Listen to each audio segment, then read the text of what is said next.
onyiso sirikal mondo ket lwasi makare ne joked ne ratich oganda kaka yotego demokrasia e pachoka.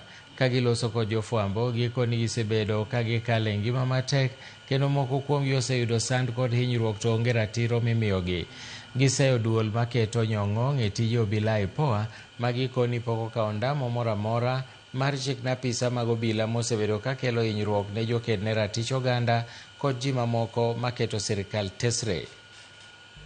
Kwayo ne sirikal en ni mondo giket gi improve security. Gi improve security mondo kik joma tiyo tijgi kaluwore gi chik bed gi luoro moro amora. Mar ariyo, wakwayo migepe duto mek sirikal, IPOA gini, ODPP, mondo gitim investigations. Wadwang'e ni joma timo mahundu ainagi gin jomage. Who are they? We want to see investigations being done and arrests being made and arraignment in court being done. Yes.